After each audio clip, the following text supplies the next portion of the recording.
క్రీస్తు నామములో మీ అందరికీ వందనములు, శుభములు తెలియజేయుచున్నాను. సంతోషమండి. తండ్రి మహాకృప దయా సంకల్పాన్ని బట్టి తిరిగి ఆయన సన్నిధిలో మరొకసారి మనము చేరాము. మన బ్రతుకులకి అవసరమయ్యే మరొక అమూల్యమైనటువంటి సబ్జెక్టు మనము తెలుసుకుంటున్నాము. ఇలా తెలుసుకోవడానికి తండ్రి చూపిన కృపను బట్టి తండ్రికి నేను స్తోత్రాలు చెల్లిస్తున్నాను. ఓకే, మనం ఏమాత్రం కూడా ఆలస్యం చేయకుండా బైబిల్ గ్రంథంలో నుంచి మరొక అమూల్యమైనటువంటి అంశాన్ని తెలుసుకొని ఆత్మీయంగా బలపడదాం. ఈ సమయంలో మనము తెలుసుకునేటువంటి సబ్జెక్టు క్రీస్తుకు కలిగిన మనసు నీవు కలిగి ఉన్నావా? మన సబ్జెక్ట్ అండి. క్రీస్తుకు కలిగినటువంటి మనసు నీవు కలిగి ఉన్నావా? ప్రియమైన సోదరి సహోదరుడా, జాగ్రత్తగా ఈ యొక్క సబ్జెక్టు వినాలని, గ్రహించాలని ప్రేమతో మీ అందరికి నేను తెలియజేయచూ ఉంటున్నాను. ఓకే, సబ్జెక్టుకు సంబంధించినటువంటి వచనం మనం చదువుకుందాం. అపోస్తలుడు పౌలు గారు ఫిలిప్పీయులకు రాసిన పత్రిక 2వ అధ్యాయము 5వ వచనం కానుంచి నేను చదువుతున్నాను. జాగ్రత్తగా మీరు వినండి. క్రీస్తు యేసునకు కలిగిన ఈ మనస్సు మీరు కలిగి ఉండుడి. ఏంటట? ఆయన దేవుని స్వరూపము కలిగిన వాడై ఉండి దేవునితో సమానముగా ఉండుట విడిచిపెట్టకూడని భాగ్యమని ఎంచుకొనలేదు, కానీ మనుషులు పోలికగా పుట్టి దాసుని స్వరూపమును ధరించుకొని తనను తానే రిక్తునిగా చేసుకొనెను. చాలండి. క్రీస్తుకు కలిగినటువంటి మనస్సు నీవు కలిగి ఉన్నావా అనే ఈ సబ్జెక్ట్లో అసలు క్రీస్తు ఏ మనసు కలిగి ఉన్నాడు అన్నటువంటి విషయాన్ని గ్రంథాన్ని ఓపెన్ చేసి మనము చదివాము. ఈ సమయంలో ఇక్కడ యేసుక్రీస్తు వారికి కలిగి ఉన్నటువంటి మనసు ఏంటో అపోస్తలుడు పౌలు గారు తెలియజేస్తున్నాడు. ఏంటట? ఆయన దేవుని స్వరూపాన్ని కలిగిన వాడై ఉన్నాడు.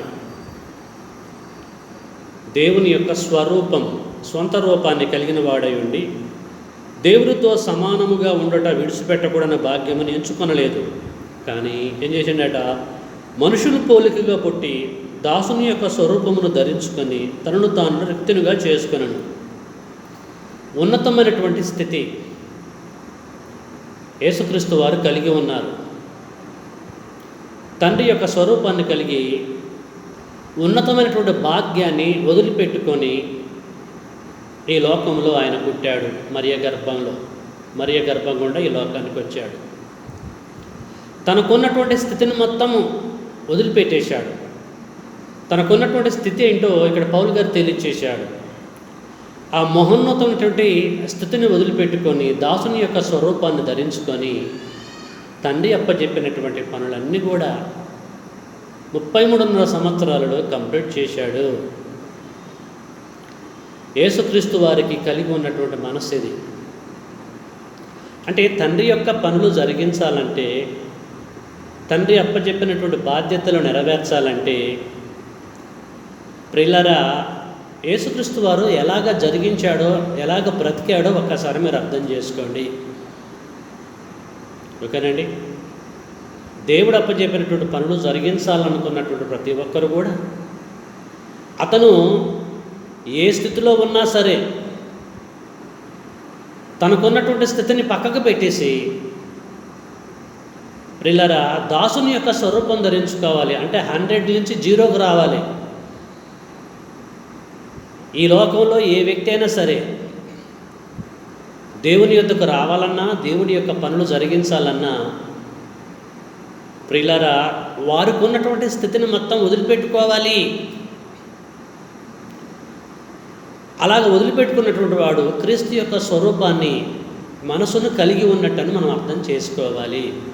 అలాగా యేసుక్రీస్తుల వారు తన స్థాయిని వదిలిపెట్టేసి, ఉన్నతమైన స్థితిని పక్కకు పెట్టేసి దేవుని యొక్క పని జరిగించడం కొరకు ఈ లోకానికి వచ్చి దాసుని యొక్క స్వరూపం ధరించుకున్నాడు. తండ్రి యొక్క పనులు జరిగించి 33 సంవత్సరాలు జీవించి 3.5 సంవత్సరాలు సేవ చేసి మృత్యువు తర్వాత పరలోకానికి వెళ్ళిపోయాడు. కాబట్టి యేసుక్రీస్తు వారు మనకి మార్గదర్శి. మనము దేవుడి దగ్గరికి రావాలన్నా, దేవుడు అప్పచెప్పిన పనులు జరిగించాలన్నా ఇప్పుడు మార్గదర్శి యేసుక్రీస్తు వారే. కాబట్టి ప్రియులారా, క్రీస్తువు కలిగినటువంటి మనస్సు నీవు కలిగి ఉన్నావా? దేవుడి సేవ జరిగిస్తున్న సేవకుడా, దేవుని యొద్దకు వస్తున్నటువంటి సోదరి సహోదరుడా, నీ మనస్సు ఎలాగున్నది? ఆయన యొద్దకు వచ్చేటువంటి వాడికి ఉండవలసిన లక్షణాలు ఇవి. ఆయన పనులు జరిగించాలి అనుకున్నటువంటి వాడు తన స్థితిని వదిలిపెట్టాలి. అది ఏ స్థితి అయినా సరే, అది వదిలిపెట్టిన తర్వాతనే దేవుడి యొక్క క్రియలు జరిగించాలన్నది మానవుల పట్ల దేవుడికి ఉన్నటువంటి సంకల్పంగా మనకి కనిపిస్తూ ఉంటుంది. కాబట్టి క్రీస్తు కలిగినటువంటి మనస్సు ఏంటో మనము తెలుసుకున్నాము. ఓకేనండి. ఇప్పుడు మనము ఏమి పరిశీలన చేద్దామంటే, దేవుని యొక్క పని జరిగించాలనుకున్నటువంటి వారు, దేవుడి దగ్గరికి రావాలి అనుకున్నటువంటి వారు వారి యొక్క బ్రతుకుని, వారి యొక్క జీవితాన్ని, వారి యొక్క గతాన్ని వదులుకొని వచ్చి జరిగించినటువంటి వారు ఎవరైనా ఉన్నారా? ఆదాము మొదలుకొని మరి ప్రకటన గ్రంథం వరకు ఈ మధ్యకాలంలో ఉన్నటువంటి మనుషులలో ఎవరైనా దేవుడి దగ్గరికి వచ్చేటప్పుడు, లేక దేవుని యొక్క పని జరిగించేటప్పుడు వారి గత చరిత్రని, గత జీవితాన్ని వదిలిపెట్టుకొని వచ్చినటువంటి సందర్భాలు గ్రంథంలో ఏమైనా ఉన్నాయా? ఈ విషయాలను కూడా మనము జాగ్రత్తగా పరిశీలన చేసుకుంటూ ముందుకెళ్దామండి. అంటే ఒకవేళ ఆ రీతిగా వారు ప్రవర్తించారంటే యేసుక్రీస్తు వారికి కలిగి ఉన్నటువంటి మనసు వారు కలిగి ఉన్నారని మనం అర్థం చేసుకోవాలి. ఓకే, ఇప్పుడు మనం చూద్దాము. ఏమాత్రం కూడా ఆలస్యం చేయకుండా వారి చరిత్ర, వారి యొక్క జీవితాన్ని వదిలిపెట్టుకున్నటువంటి వారిలో ముందుగా మనము అబ్రహాం గారి గురించి మనం ఆలోచిద్దామండి. అబ్రహాం గారు దేవుని దగ్గరికి వచ్చారు కదా, విశ్వాసులకు తండ్రి అబ్రహాము. దేవుడి దగ్గరికి వచ్చినప్పుడు అతను ఎలాగ వచ్చాడో, అసలు ఏంటి పరిస్థితి, మున్నగ విషయాలను కూడా మనం ఆలోచిద్దాం. అబ్రహాం గారిని గురించి ఈ కృత నిబంధన గ్రంథంలో అపోస్తుల కార్యము 7వ అధ్యాయంలో స్టెఫన్ ఏ రీతిగా తెలియజేస్తాడో ఒక సందర్భంలో అనేటువంటి విషయాన్ని మనం ఆలోచిద్దాం.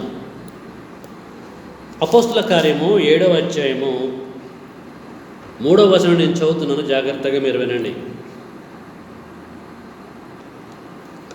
నీవు నీ దేశమును నీ స్వజనమును విడిచి బయలుదేరి నేను నీకు చూపింపబోవు దేశమునకు రమ్మని అతనితో చెప్పాను. అప్పుడు అతడు కల్దీయుల దేశమును విడిచిపోయి హారానులో కాపురం ఉండెను. అతని తండ్రి చనిపోయిన తర్వాత అక్కడ నుండి మీరిప్పుడు కాపురం ఉన్నటువంటి ఈ దేశమందు నివసించుటకై దేవుడు అతన్ని తీసుకొని వచ్చెను.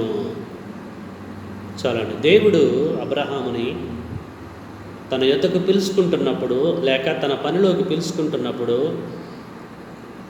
అబ్రహాము పాటించినటువంటి విధానం ఏంటంటే, దేవుడు చెప్పినటువంటి ప్రకారంగా ఆయన పాటించాడు, జరిగించాడు. ఏం చేశాడట? కల్దీయుల దేశాన్ని విడిచిపెట్టాడు.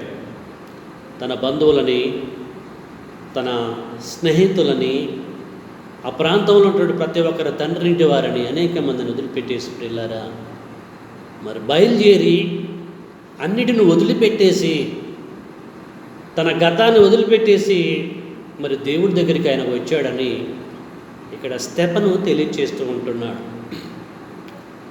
బాగా ఆలోచించండి. ఇక్కడ స్టెఫను ఎక్కడ విషయాన్ని కోట్ చేశాడు అని మనం ఆలోచిస్తే, ఆదికాండము 12వ అధ్యాయంలో ఉన్నటువంటి విషయాన్ని కోట్ చేస్తున్నాడండి స్టెఫన్. దేవుడైన యెహోవా మరి అబ్రహాముని ఏ రీతిగా పిలుచుకున్నాడు, ఏంటి ఆ యొక్క సందర్భాన్ని ఇక్కడ ఎత్తి మాట్లాడుతూ ఉంటున్నాడు స్టెఫను. ఎవరితో మాట్లాడుతున్నాడు, ఎవరి దగ్గర మాట్లాడుతున్నాడు? 7వ అధ్యాయం 1వ వచనంలో ప్రధాన యాజకుడు ఈ మాటలు నిజమేనా అని అడిగాను. అందుకు స్టెఫన్ చెప్పినదేమనగా, సహోదరులారా, తండ్రులారా వినుడి. మన పితరుడైనటువంటి అబ్రహాము హారానులో కాపురం ఉండక మునుపు మెస్పతోమియాలో ఉన్నప్పుడు మహిమగల దేవుడు అతనికి ప్రత్యక్షమైందని చెప్పేసి ప్రధాన యాజకులతోటి అక్కడ ఉన్నటువంటి పెద్దలతోటి మాట్లాడుతున్నాడు. కాబట్టి దీన్ని బట్టి మనకి ఏమర్థమైందంటే, అబ్రహాము దేవుడి దగ్గరికి వచ్చినప్పుడు, దేవుడి యొక్క పని జరిగించినప్పుడు తన దేశాన్ని వదిలిపెట్టాడు, తన బంధువులను వదిలిపెట్టాడు, అన్నిటికీ స్వస్థత పలికి రేలారా దేవుడి దగ్గరికి వచ్చినట్టుగా మనము అర్థం చేసుకున్నాం. అంటే దీన్ని బట్టి మనకి ఏమర్థమవుతుంది, ఆత్మ సంబంధంగా మనం ఏం అర్థం చేసుకోవాలి అని అంటే, అబ్రహాము క్రీస్తు కలిగినటువంటి మనసు కలిగి ఉన్నాడు. క్రీస్తు ఎలాంటి మనసు కలిగి ఉన్నాడో అలాంటి మనసు అబ్రహాము కలిగి ఉన్నాడు అని మనం అర్థం చేసుకోవాలి. యేసుక్రీస్తు వారు కూడా తండ్రి పనులు జరిగించడానికి తనకున్నటువంటి లైఫ్ని, ఉన్నతమైన స్థితిని మొత్తం వదిలిపెట్టుకొని ఎలాగ తండ్రి యొక్క పనులు జరిగించడానికి వచ్చాడో అలాగే అబ్రహాం గారు కూడా వచ్చారని చెప్పేసి మనం అర్థం చేసుకోవాలి. చాలా జాగ్రత్తగా విషయాలు ఆలోచిస్తేనే, అర్థం చేసుకుంటేనే ఈ విషయాలను కూడా మీకు అర్థమవుతాయండి. దేవుని దగ్గరికి వచ్చేటువంటి వారికి, దేవుని యొక్క పని జరిగించేటువంటి వారికి ఉండవలసిన లక్షణాలు ఏంటంటే, క్రీస్తు కలిగి ఉన్నటువంటి మనస్సు వారు కలిగి ఉండాలని చెప్పేసి మనం అర్థం చేసుకోవాలి. ఇకపోతే ప్రియులారా, మనము రెండవ వ్యక్తిని గ్రంథంలో మనం చూడవచ్చు. ఆయన ఎవరనంటే ఇశ్రాయేలు యొక్క నాయకుడు, ఇశ్రాయేలుని నడిపించినటువంటి నాయకుడు మోషే. మోషే గారిని గురించి తండ్రి దేవుడు సాక్ష్యం చెప్పాడు. మిక్కిలి సాత్వికుడు అని చెప్పేసి దేవుడైన యెహోవా మోషే గారి గురించి మరి సాక్ష్యం చెప్పాడు. ఈ మోషే ఎలాగ బ్రతికాడు, ఎలాగ జీవించాడు, ఈ సంగతులన్నీ కూడా మనందరికీ తెలుసు. కానీ ఆత్మ సంబంధమైన విషయం దగ్గరికి వచ్చేసరికి ప్రియులారా, తను ఎలాగ ఆలోచించాడు, ఇశ్రాయేలుతో ఉండడానికి ఎలాగ ఇష్టపడ్డాడు అన్నటువంటి సంగతిని గురించి మరి హెబ్రీ గ్రంథాన్ని రచించినటువంటి రచయిత ఏమని సెలవిస్తున్నాడు అన్న సంగతి మనం చూసుకుందామండి. హెబ్రీ పత్రికలోకి వెళ్దాం దయచేసి. మరి అందరు చేయాలండి. 11వ అధ్యాయము, హెబ్రీ పత్రిక 11వ అధ్యాయంలో ప్రియులారా ఈ అద్భుతమైనటువంటి సమాచారం మనకు కనిపిస్తూ ఉంటుంది. 11వ అధ్యాయము 25లో ఈ రచయిత ఏమంటున్నాడో మోషే గారి గురించి మనం చదువుకుందాం. 24, 25, 26 కలిసి ఉంటుంది. నేను 24 కానీ చదువుతున్నాను, జాగ్రత్తగా మీరు వినండి. మోషే పెద్దవాడైనప్పుడు ఎక్కడ, ఈజిప్ట్ దేశంలో ఫరో యొక్క కుమార్తె అండర్లో పెరుగుతున్నాడు. మోషే పెద్దవాడైనప్పుడు విశ్వాసమును బట్టి ఐగుప్త ధనము కంటే క్రీస్తు విషయమైనటువంటి నిందె గొప్ప భాగ్యమని ఎంచుకొని, క్రీస్తు విషయమైన నిందె గొప్ప భాగ్యమని ఎంచుకొని అల్పకాలము పాపభోగము అనుభవించుట కంటే దేవుని ప్రజలతో శ్రమ అనుభవించుట మేలని యోచించి ఫరో కుమార్తె యొక్క కుమారుడను అనిపించుకొనుటకు ఒప్పుకొనలేదు. ఇలా అనగా అతడు ప్రతిఫలముగా కలగబోవు బహుమానము మీద దృష్టి ఉంచెను. మనందరికీ తెలుసు మోషే గారి యొక్క జీవితం. రాయల్గా బ్రతికిండండి. ఐగుప్త దేశంలో ఫరో కుమార్తె అండర్లో బ్రతికాడు, పెరిగాడు, ఉన్నతమైనటువంటి చదువులు చదువుకున్నాడు. ప్రియులారా, మోషే తలుసుకుంటే ఐగుప్త దేశానికి రాజు అయ్యేటువంటి, చక్రవర్తి అయ్యేటువంటి అవకాశాలు ఉన్నాయి. ఎందుకంటే ఫరో కుమార్తె యొక్క కుమారుడిగా పెంచుకుంటుందండి, అలాగ భావించాడు. ఫరో తలుసుకుంటే మనవడికి అంటే ఆయన వర్షంలో పట్టాభిషేకం చేయొచ్చు, కానీ ఉన్నతమైన స్థితి కలిగి ఉన్నాడు. ఆ రాజు యొక్క నగరులో, ఆ యొక్క ఇంటిలో నివాసం చేశాడు. కానీ కొంతకాలం తర్వాత వాస్తవాలు గ్రహించాడు. ఈ ధనము, ఈ డబ్బు నాకు అవసరం లేదు, ఈ రాజరికం నాకు అవసరం లేదు, ఈ సింహాసనం నాకు అవసరం లేదు. నేను దేవుని పిల్లలతో, నా స్వజనాంగంతో బ్రతకాలి, కష్టాలు అనుభవించాలి, క్రీస్తు యొక్క మనస్సు నేను కూడా కలిగి ఉండాలి, దేవుడు అప్పచెప్పిన పనులు జరిగించాలన్న ఆలోచనలోకి ఆయన వచ్చాడు. అన్నిటిని వదులుకున్నాడు. పిల్లరా, ఎంత అద్భుతంగా మోషే గారి గురించి ఈ గ్రంథం యొక్క రచయిత తెలియజేస్తున్నాడు ఆలోచించండి. అన్నిటిని వదిలిపెట్టుకుండు కదండి, అన్నిటిని వదిలిపెట్టుకున్నాడు. ఐగుప్తు దేశం నుంచి పారిపోయాడు, మిద్యాను దేశంలో ఉన్నాడు. మనందరికీ తెలుసు, సీనాయి కొండ మీద పొదలో దేవదూత మాట్లాడినప్పుడు దేవుడు చెప్పిందంతా కూడా ఈయన యాక్సెప్ట్ అయ్యాడు. కొంతసేపటి తర్వాత దేవుడు అప్పచెప్పినటువంటి పనులు మొత్తం జరిగించాడు. దేవుడు పనులు జరిగించుట కొరకే దేవుడి యొద్దకు నేను వెళ్తున్నాను, దేవుడి పనులు జరిగించాలనంటే ఎన్నింటిని వదిలిపెట్టుకోవాలని చెప్పేసి ఆలోచించి, క్షమించండి, ఆత్మ సంబంధంగా అన్నింటిని వదిలిపెట్టుకున్నాడు. ప్రియులారా, చక్కగా దేవుడు వాడుకున్నాడు, అద్భుతమైన రీతిలో వాడుకున్నాడు. ఇశ్రాయేలుడికి నాయకుడిగా ఉన్నాడు. పాప భోగమును అనుభవించడం అవసరం లేదు, దేవుడి పిల్లలతో శ్రమ అనుభవించాలి, దేవుడి పని జరిగించాలని చెప్పేసి దేవుడి యొద్దకు వచ్చినటువంటి వ్యక్తి అండి. అబ్రహాము యొక్క మనస్సు మోషేలో ఉన్నది, అబ్రహాములో ఉన్నటువంటి మనస్సు దేవుడు యేసుక్రీస్తు వారిలో ఉన్నది. అబ్రహాము క్రీస్తు యేసు కలిగినటువంటి మనసు కలిగి ఉండి దేవుడు పని జరిగించాడు. అలాగే మోషే కూడా ప్రియులారా అన్నిటిని వదిలిపెట్టుకున్నాడండి, ఉన్నతమైన స్థితిని వదిలిపెట్టుకున్నాడు, దేవుడి కార్యాలు జరిగించాడు. మీరు చాలా జాగ్రత్తగా వినాలని, గ్రహించాలని ప్రేమతో మీ అందరికీ నేను తెలియజేస్తున్నాను. క్రీస్తుకు కలిగినటువంటి మనస్సు అబ్రహాము మోషే ఎలాగ కలిగి ఉన్నాడో ఒక్కసారి మీరు గ్రహించాలని నేను మీ విషయాలను కూడా మీతో పంచుకుంటూ ఉంటున్నాను. ఇంకా మనం ఆలోచిస్తే ప్రియులారా, మరి మొదటి శతాబ్దంలో యేసుక్రీస్తు వారు పరిచర్య జరిగిస్తున్నటువంటి దినాలలో మరియ గర్భం గుండా ఆయన ఈ లోకానికి వచ్చాడు. యూదయ, సమరయ, గలిలయ ప్రాంతం అంతటా సువార్తను ప్రకటిస్తున్న దినాల కంటే ముందు శిష్యులని ఏర్పాటు చేసుకోవడం జరుగుతున్నది. శిష్యులని పిలుచుకుంటూ ఉంటున్నారు. అందులో భాగంగా ప్రియులారా, మరి ఆయన పేతురు అనబడినటువంటి సీయోనును, తన సహోదరుడైనటువంటి ఆంద్రేయని మరి పిలుచుకుంటున్నప్పుడు సేవలోకి ఏం చెప్పాడో అన్న విషయాన్ని మనం చూసుకుందాం. సీమోనుతోటి ఆంద్రేయతోటి ఏం మాట్లాడుతున్నాడు అనే విషయం మనం ఆలోచించుకుందాం. మత్తయి సువార్త పరిశీలన చేద్దాం. 4వ అధ్యాయము 20వ వచనంలోకి వెళ్దామండి. మత్తయి సువార్త 4వ అధ్యాయము 20వ వచనం దయచేసి మరి అందరూ కూడా తీయాలని, బైబిల్ ఉంటే తెచ్చి చూడాలని, లేకపోతే వినాలని ప్రేమతో కోరుతున్నాను. 4వ అధ్యాయము మరి 20వ వచనం నేను చదువుతున్నాను, జాగ్రత్తగా మీరు వినండి. మత్తయి సువార్త 4వ అధ్యాయము 20వ వచనం 18 కాలం చదువుతున్నాను, క్షమించండి. యేసు గలిలయ సముద్ర తీరమున నడుచుచుండగా పేతురు అనబడిన సీమోను, అతని సహోదరుడైనటువంటి ఆంద్రేయ అను ఇద్దరు సహోదరులు సముద్రములో వలవేయుట చూచెను. ఎవరటండి? పేతురు అనబడినటువంటి సీమోను. అంటే పేతురికి మరొక పేరుందండి, సీమోను. అందుకొరకే సీమోను పేతురు అంటాము. సో అతని సహోదరుడైనటువంటి ఆంద్రేయ ఇద్దరు ఏం చేస్తారంటే సముద్రంలో వలవేయుట యేసుక్రీస్తు వారు చూశారండి. వారు జాలరులు, అంటే చేపలు పట్టేటువంటి వారు. ఆయన యేసుక్రీస్తు వారు, నా వెంబడి రండి, నేను మిమ్మల్ని మనుషులను పట్టు జాలరునుగా చేతునని వారితో చెప్పాను. అప్పుడు ఏం చేస్తున్నారు వారు?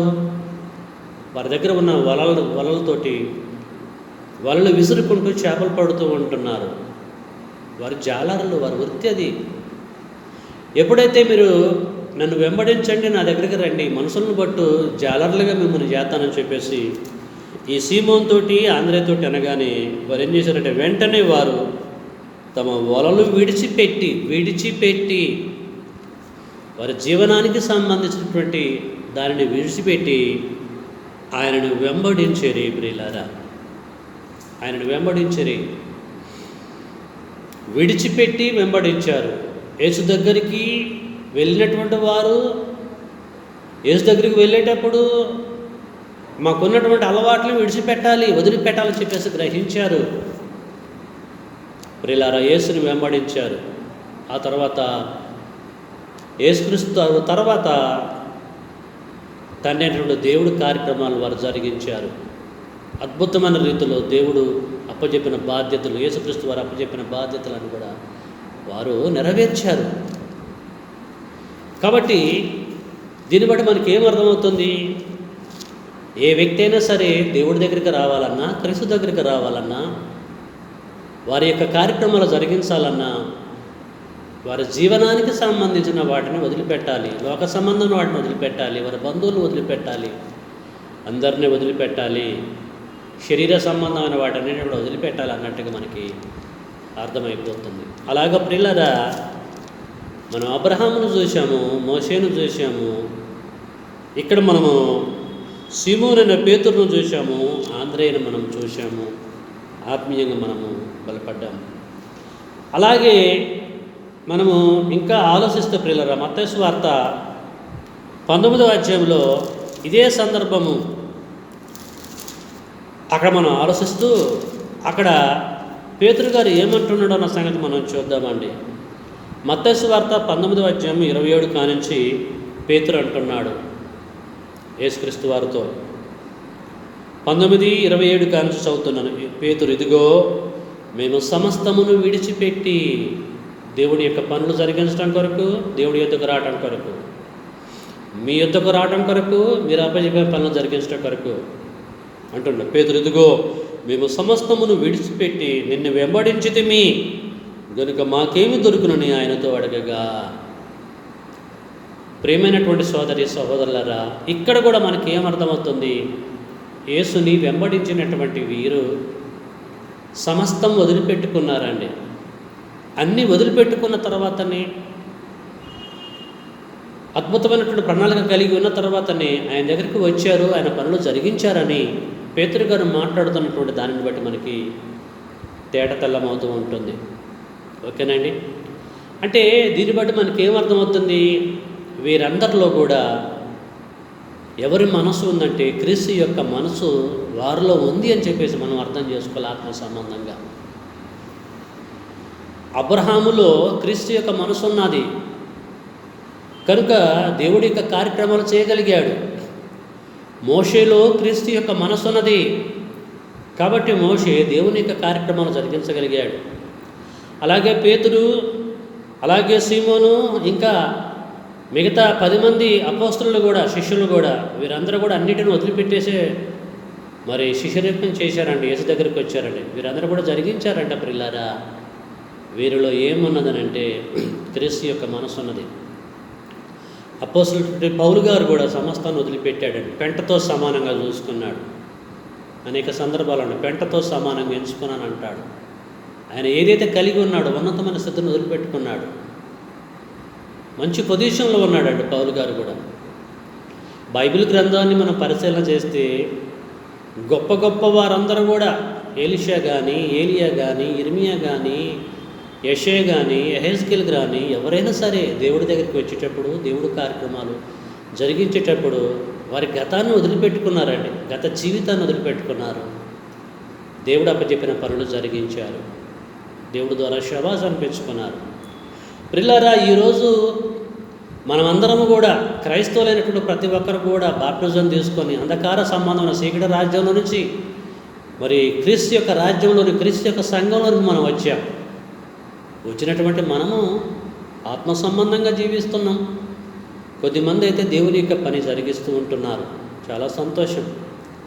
అయితే క్రీస్తు దగ్గరికి వచ్చినటువంటి మనము, లేక దేవుడి దగ్గరికి వచ్చినటువంటి మనము ఏమి వదిలిపెట్టుకొని వచ్చాం? మనము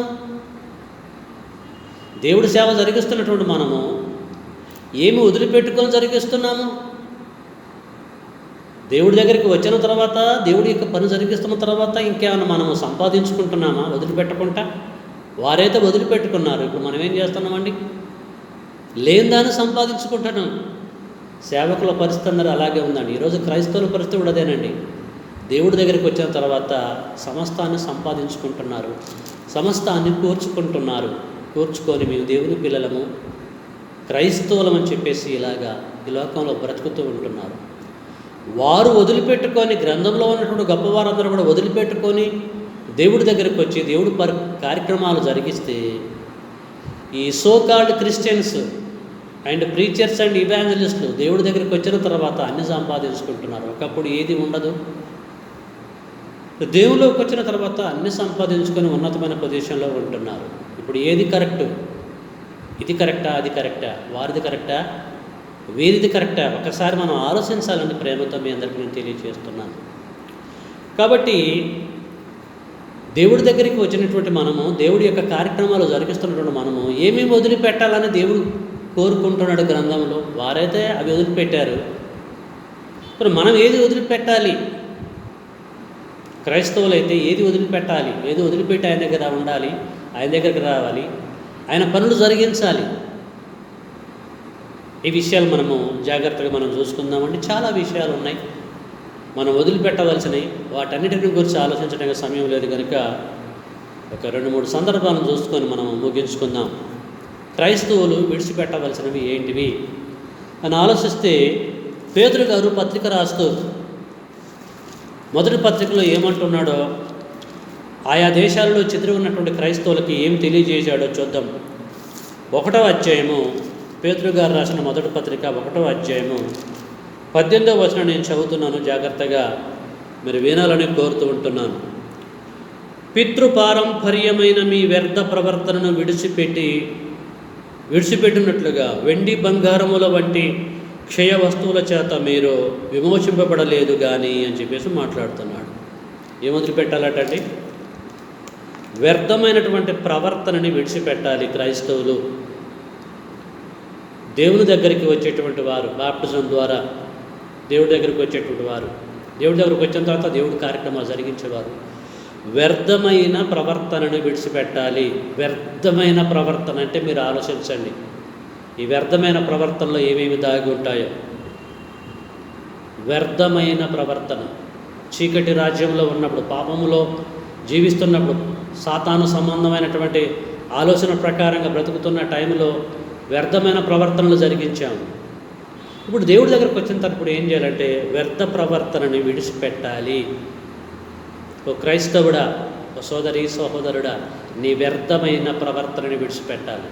ఇంకా నువ్వు బాప్టిజం తీసుకొని క్రీస్తు దగ్గరకు వచ్చి క్రీస్తు సంఘుల సభ్యుడిగా ఉండి నీ గత జీవితాన్ని నువ్వు కొనసాగిస్తూ ఉంటే నువ్వేమి క్రైస్తవుడివి, ఏమి క్రైస్తవురాలివి?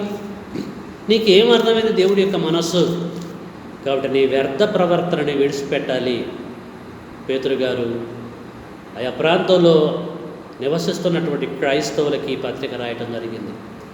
కాబట్టి క్రైస్తవులు విడిచిపెట్టవలసిన ఏంటంటే వ్యర్థమైనటువంటి ప్రవర్తన అని చెప్పేసి మనము అర్థం చేసుకోవాలి. ఇంకా మనం ఆలోచిస్తే హెబ్రీ పత్రికలో మరి హెబ్రీ యొక్క రచయిత ఏమి తెలియజేస్తుండో 12వ అధ్యాయము, హెబ్రీ పత్రిక 12వ అధ్యాయం 2వ వచనాన్ని నేను చదువుతున్నాను. జాగ్రత్తగా మీరు చూడండి. అంటే హీబ్రూల ఇశ్రాయేలులో నుంచి కన్వర్ట్ అయినటువంటి క్రైస్తవులకి పత్రిక రాస్తున్నాడు. ఏమంటున్నాడు? మనలను ఆవరించి ఉన్నందున మనము కూడా ప్రతి భారమును సులువుగా చిక్కులు పెట్టు పాపమును విడిచిపెట్టాలి అని చెప్పేసి అంటున్నాడు. సులువుగా చిక్కులు పెట్టి పాపమును విడిచిపెట్టాలి.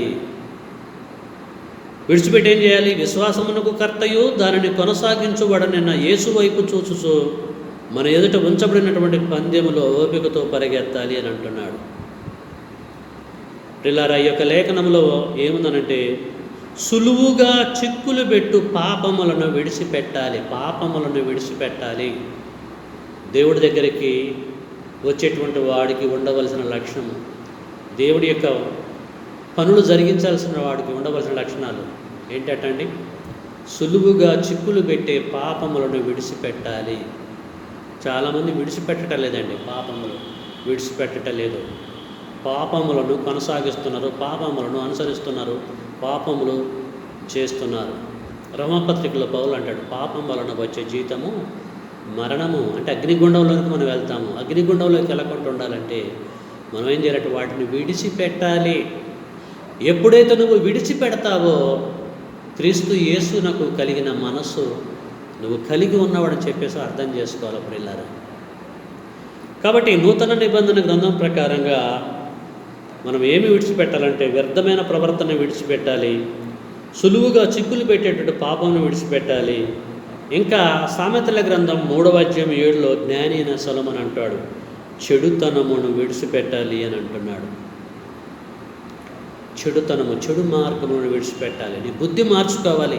ఒక మాటలో చెప్పాలంటే సామెతల గ్రంథం 3:7 చెడుతనమును విడిచిపెట్టిన వాడు ధన్యుడు.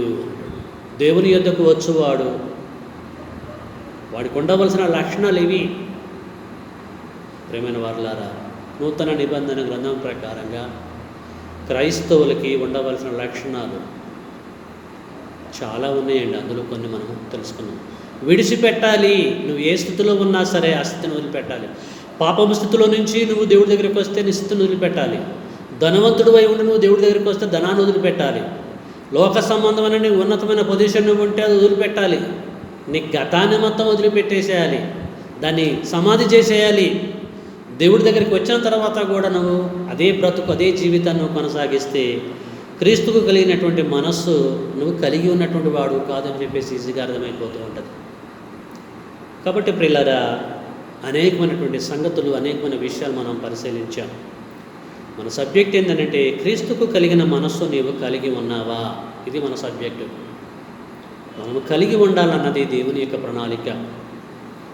అబ్రహామును మనం చూసాము. అబ్రహాములో క్రీస్తు యొక్క మనస్సు ఉన్నది. మోషేను మనం పరిశీలించాం. మోషేలో దేవుడి యొక్క మనస్సు ఉన్నది, క్రీస్తు యొక్క మనస్సు ఉన్నది. అలాగే పిల్లారా, పేతురులోను, ఆంధ్రయ్యలోను, మిగతా 10 మంది మరి అపోస్తుల్లోనూ కూడా క్రీస్తు యొక్క మనస్సు ఉన్నది. పౌలు గారిలో క్రీస్తు యొక్క మనస్సు ఉన్నది. గ్రంథంలో గొప్పవారు చాలామంది ఉన్నారు. వారందరూ కూడా క్రీస్తు యొక్క మనసు కలిగి ఉన్నారు. కాబట్టి నూతన నిబంధన గ్రంథం ప్రకారంగా మనం కూడా మనసు కలిగి ఉండాలని, మనం కూడా కొన్నిటిని వదిలిపెట్టాలని మనం తెలుసుకున్నాం. తెలుసుకున్నటువంటి మనం ఏం చేయాలండి? తెలుసుకున్న దాని ప్రకారంగా ప్రవర్తించాలి. ఎలాగ ప్రవర్తించాలి? ఎవరిని ఆదర్శంగా తీసుకొని ప్రవర్తించాలంటే క్రీస్తు యేసు వారిని. యేసుక్రీస్తు వారు ఎలాగున్నాడంట? ఫిలిప్పీ పత్రిక 2వ అధ్యాయము 5లో ఏం చదువుకున్నామండి? ఫిలిప్పీలకు రాసిన పత్రిక 2వ అధ్యాయం 5వ వచనం, క్రీస్తు యేసునకు కలిగిన ఈ మనస్సు మీరును కలిగి ఉండండి. కలిగి ఉండాలి ప్రతి క్రైస్తవుడు. ఆయన దేవుని యొక్క స్వరూపమును కలిగిన వాడయుండి, దేవుని యొక్క స్వరూపం కలిగిన వాడయుండి, దేవునితో సమానముగా ఉండట విడిచిపెట్టకూడన్న భాగ్యమని ఎంచుకొనలేదు. కానీ మనుషుల పోలికగా పుట్టి, మనుషుని పోలికగా పుట్టి దాసుని స్వరూపమును ధరించుకొని తనను తాను రిక్తునిగా చేసుకొనను, తను తాను తగ్గించుకున్నాడండి. ఉన్నతమైనటువంటి స్థితి కలిగి ఉన్నటువంటి యేసుక్రీస్తు వారు పిల్లరా ఈ లోకములో పుట్టి తాను దాసుడి యొక్క స్వరూపను ధరించుకొని మనుషుల యొక్క కాళ్ళు గడిగాడండి. మనకి మార్గదర్శిగా ఉన్నాడు. మీరు నన్ను పోలి నడుచుకోండి అని చెప్పేసి అన్నాడు. మనం క్రీస్తును పోలి నడుచుకోవాలి. క్రైస్తవులు అని చెప్పుకుంటున్నప్పుడు మనము క్రీస్తు ఎలాగ బ్రతికాడో అలాగ బ్రతకాల ప్రియులారా. యేసుక్రీస్తు వారు దేవుని యొక్క పోలికలో ఉన్నటువంటి వ్యక్తి. దేవుని వల్ల ప్రవర్తించి చనిపోయి వెళ్ళిపోయాడు పరలోకం. ఈరోజు పరలోకం మనందరికీ దక్కాలంటే క్రీస్తు యేసునకు కలిగిన మనస్సు మనలో ఉండాలి. అన్నిటిని వదిలిపెట్టాలండి. కానీ చాలామంది క్రైస్తవులు, చాలామంది సేవకులు మనం చూస్తాం, పరిస్థితిని మార్చుకోరండి. దేవుడి దగ్గరికి రావడానికి ముందు ఎలాగ ఉన్నారో అంతకంటే ఘోరంగా బ్రతుకులు గడుపుతున్నటువంటి వారు చాలామంది నేను చూశానండి నా జీవితంలో. కనుక ప్రియులారా, మనం మారు మనసు పొందాలి. లూకాసు వార్త 13వ అధ్యాయం 3 అంటాడు, మీరు మారు మనసు పొందని ఎడలా నశించిపోతారని చెప్పేసి అంటాడు. క్రీస్తు యేసు కలిగిన మనస్సు మనం కలిగి ఉండాలండి. ఆ మనస్సు నువ్వు కలిగి ఉండకపోతే నీకు పరలోకం ఎలాగిస్తాడు దేవుడు? ఎప్పుడన్నా ఆలోచించావా? కాబట్టి అర్థం చేసుకొని మరి క్రీస్తు కలిగిన మనస్సు మనమందరం కూడా కలిగి ఉండాలని, కలిగి ఉండి దేవుడి యొక్క కార్యక్రమాలు జరిగించి మన మృత్యు తర్వాత పరలోకాన్ని దర్శించుకోవాలని, పరలోకంలో సదాకాలం ఉండాలని ప్రేమపూర్వకంగా ఈ సబ్జెక్ట్ అయినటువంటి మీ అందరికీ తెలియజేస్తూ, మిమ్మల్ని అందరినీ ఒక సేవకుడిగా, సహోదరుడిగా హెచ్చరిస్తూ, నన్ను నేను హెచ్చరించుకుంటూ ఈ సబ్జెక్ట్ నేను ఇంతటితో ముగిస్తున్నాను. ఈ సబ్జెక్ట్ మీకు నచ్చినట్లయితే దయచేసి సబ్స్క్రైబ్ చేసుకోండి, లైక్ కొట్టండి. మన సహోదరులందరూ కూడా ఫార్వర్డ్ చేయాలని ప్రేమతో మీ అందరికీ తెలియజేస్తున్నాను. ఇలాంటి అద్భుతమైనటువంటి సబ్జెక్టులు అనేకమైనటువంటి బోధిస్తున్నాను నేను. కనుక నా యొక్క ఛానల్ని మీరు విజిట్ చేసి జాగ్రత్తగా ప్రతి సబ్జెక్టు విని ఆత్మీయంగా బలపడాలని కోరుకుంటూ నేను ముగిస్తున్నాను. అందరికీ వందనములండి.